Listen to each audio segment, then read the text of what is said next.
Hey guys, my name is Akash और इस video lecture में हम जानेंगे कि मूल कर्तव्य क्या होते हैं, ठीक है? तो देखो मूल कर्तव्य है ना, इसे हमारे संविधान के आर्टिकल 51 ए में बताया गया है और ये कुल 11 हैं, ठीक है? और इसे 42वें संविधान संशोधन के द्वारा लाया गया था, ठीक है? और चलो हम देखते हैं कि जो मूल कर्तव्य हैं, उनके क्या कुछ फीचर्स हैं।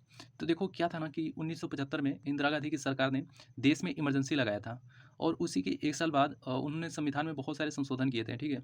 तो उन्होंने सोचा कि जैसे कि हमारे संविधान में मूल अधिकार हैं, वैसे ही मूल कर्तव्य होने चाहिए, ठीक है? तो उसी से संबंधित उन्होंने एक कमेटी बनाई थी, जिसे हम स्वर्ण सिंह कमेटी के नाम से जानते हैं, ठीक है? और स्वर्ण सिंह कमेटी ने 10 मूल अधिकारों के बारे में बताया था, ठीक है? तो इन्हीं 10 मूल अधिकार सॉरी यार, मूल कर्तव्यों के बारे में बताया था और इन्हीं मूल कर्तव्यों को हम देखेंगे, ठीक है, आगे। और इसके बारे में जान लेते हैं, जो मूल कर्तव्य हैं, ठीक है? उसको न पालन करने पर दंड नहीं दिया जाएगा। मतलब ये कोई ऑफ़ेंस नहीं है। अगर आप जो आपके मूल कर्तव्य हैं और उसका पालन नहीं करते हो, तो ऐसा नहीं है कि आपको जेल में डाल दिया जाएगा, ठीक है? और देख लेते हैं जैसे मतदान करना है, ये कोई हमारा मूल कर्तव्य नहीं है, ठीक है? और जैसे कर अदायगी मतलब जो टैक्स होता है ना, जो लोग टैक्स देते हैं, तो स्वर्ण सिंह जो थे ना, उन्होंने बताया था कि जैसे कि टैक्स देना भी इसी को मतलब मूल कर्तव्यों के मतलब इसको भी मूल कर्तव्य में जोड़ देते हैं। लेकिन जो इंदिरा गांधी की सरकार थी इन्होंने मना कर दिया कि ऐसा नहीं करते हैं, ठीक है? तो जो टैक्सेशन से रिलेटेड इन्होंने एक रिकमेंडेशन दिया था कि टैक्स देना भी एक फंडामेंटल ड्यूटी बना देते हैं। लेकिन जो इंदिरा गांधी की सरकार थी, उन्होंने मना कर दिया, ठीक है? तो ये तो कुछ ज़्यादा फीचर हो गए और हमें पता था कि जो मूल कर्तव्य है, ये हमने कहाँ से लिया है? यूएसएसआर से, जो आज के टाइम पर रसिया है, ठीक है? और देखते हैं जो हमारा पहला मूल कर्तव्य है, उसके बारे में। जो पहला मूल कर्तव्य है, वो कहता है कि संविधान का पालन करें और उसके आदर्शों, संस्थाओं, राष्ट्रीय ध्वज, राष्ट्रीय ज्ञान का सम्मान करें, ठीक है? मतलब संविधान का आदर्श क्या होगा? जैसे सेकुलरिज़्म, इंटीग्रिटी, ये क्या है? हमारे संविधान के आदर्श हैं, ठीक है? और हमारे संविधान के संस्थाएँ कौन-कौन से हैं? जैसे कि सुप्रीम कोर्ट, हाई कोर्ट, ये क्या है? हमारे संविधान के संस्थाएँ हैं, ठीक है? तो इनका सम्मान करें, तो सारे लोग सम्मान करते हैं, है ना? सुप्रीम कोर्ट का या हाई कोर्ट का जो कुछ भी उनका आदेश होता है, तो सारे लोग मानते ही हैं, ठीक है? अब देखते हैं दूसरा, तो इसमें बताया गया कि स्वतंत्रता के लिए हमारे राष्ट्रीय आंदोलन को प्रेरित करने वाले उच्च आदर्शों को हृदय में सजाएं। मतलब ओबियसली जो हमारे जितने भी फ्रीडम फाइटर्स हैं, उनको रिस्पेक्ट करना चाहिए, उसी के बारे में है, ठीक है? तीसरा देखते हैं, इसमें है कि राष्ट्र की संप्रभुता, एकता, अखंडता की रक्षा करें।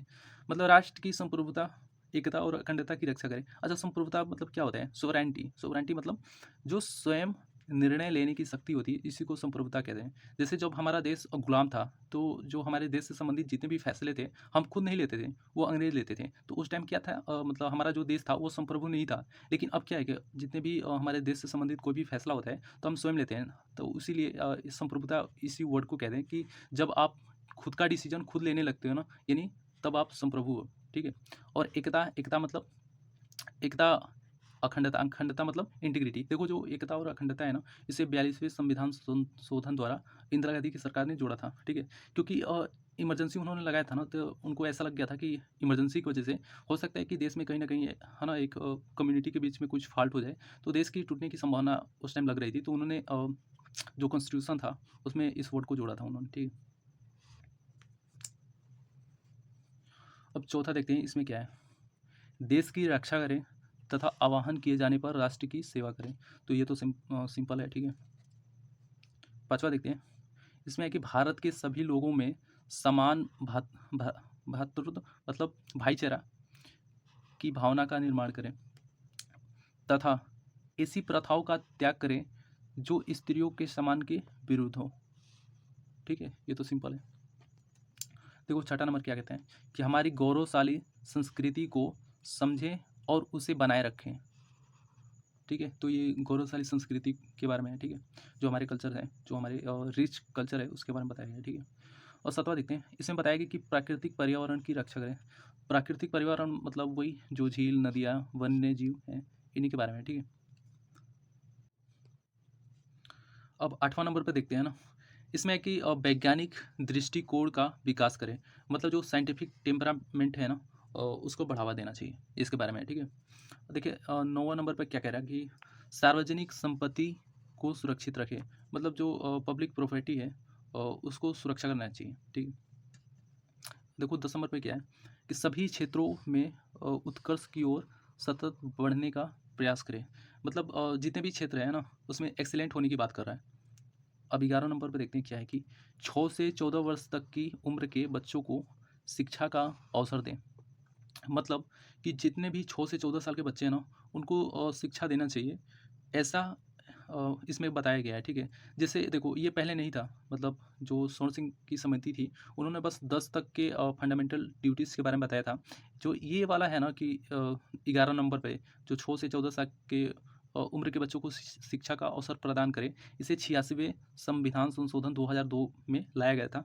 जो यहाँ पे मतलब अटल बिहारी की सरकार थी, तो उन्होंने ये लाया था, ठीक है। क्योंकि हमें पता है कि जैसे कि आर्टिकल 21A में क्या है कि 6 से 14 साल के बच्चे को राइट टू एजुकेशन होना चाहिए, मतलब शिक्षा का अधिकार होना चाहिए।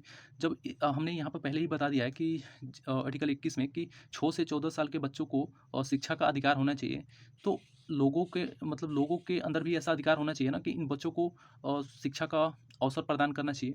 जैसे कि हमने यहाँ तो दे दिया ना कि शिक्षा का अधिकार होना चाहिए, तो बच्चों को स्कूल भेजने का भी अधिकार होना चाहिए ना उनके घर वालों को। तो इसलिए इस फंडामेंटल ड्यूटी को इंसर्ट किया गया था 2002 में, ठीक है। तो सिंपल है। चलो थैंक यू।